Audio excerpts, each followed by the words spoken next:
I've always wondered, now the world is easy for everyone. We have the phones, we have the digital gadgetry, and we can do anything we want just at the tip of our finger. And then I asked myself, who actually invented all this? It didn't just happen. Everything began from somewhere. So who brought this idea of having phones and all? Who brought it up and who invented it? And after my research, I found out that there was a man called Stephen Paul Jobs.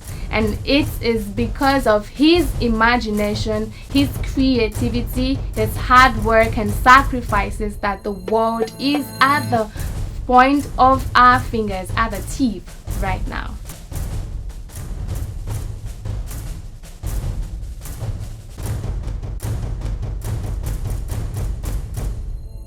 Stephen Paul Jobs was born on the 24th of February 1955 to Abdul Fattah Jandali and Joan Scribble.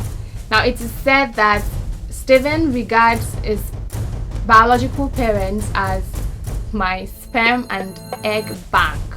It's so sad, but that is exactly how it is. And he regards his adoptive parents as his 1000% biological parents.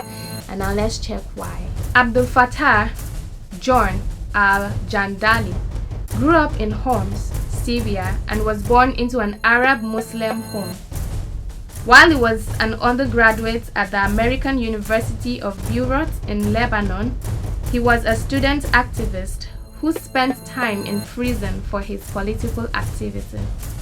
He met Joan Carol Scribble, who was the love of his life, while he was pursuing a PhD at the University of Wisconsin.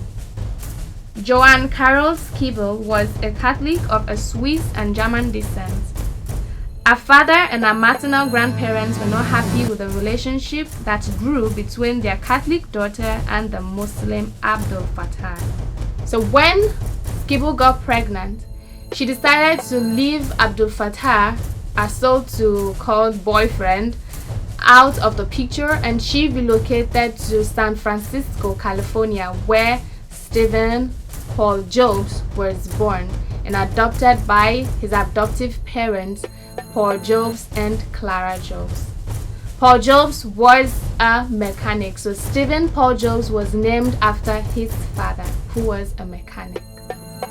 As a child, Jobs preferred doing things by himself. He showed an early interest in electronics and gadgetry and spent a lot of time working in the garage workshop of a neighbor who worked at Hewlett-Packard, an electronic manufacturer. Stephen Jobs enrolled in the Hewlett-Packard Employer Club, where he saw engineers demonstrate new products, and at the age of 12, he saw his first computer. He was impressed and knew right away that he wanted to work with computers.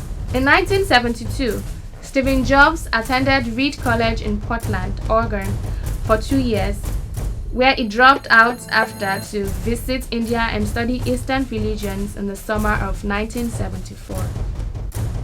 In Silicon Valley in the autumn of 1974, he reconnected with Stephen Wozniak, a former high school friend who was working for the Hewlett-Packard Company. They shared ideas of designing computer logic board and decided to work together. Wozniak's design of computer logic board was formally turned down, after which the Apple board was built in the Jobs family garage with the money raised by selling Jobs' Volkswagen miniboards and Wozniak's programmable calculator. In 1979, Stephen Jobs led a small group of Apple engineers to a technology demonstration at the Xerox Corporation's Palo Alto Research Center, PARC, to see how the graphical user interface could make computers easier to use and more efficient. In January 1984, Jobs himself introduced the Macintosh. He built Pixar, a computer graphics firm founded as a division of Lucasfilm Limited, into a major animation studio, produced the first full-length feature film to be completely computer animated, titled Toy Story, in 1995, which made him for the first time a billionaire. Pixar was later sold to Disney Company in 2006. Steve Jobs saved Apple from collapsing between 1996 to 1997 when he led the company. He also engineered an award-winning advertising campaign that urged customers to buy Macintoshes. Jobs believed that Apple, as the only major personal computer maker with its own operating system, was in a position to innovate, and he introduced the iMac, an egg-shaped one-piece computer that offered high-speed processing and at modest price, and initiated a trend of high-fashion computers. Still in the year 2001, the Apple company began selling iPod, a portable MP3 music player. In 2003, Apple began the sale of downloadable copies of major record company songs in MP3 formats over the internet, and by 2006, more than 1 billion songs and videos had been sold through Apple's online iTunes store.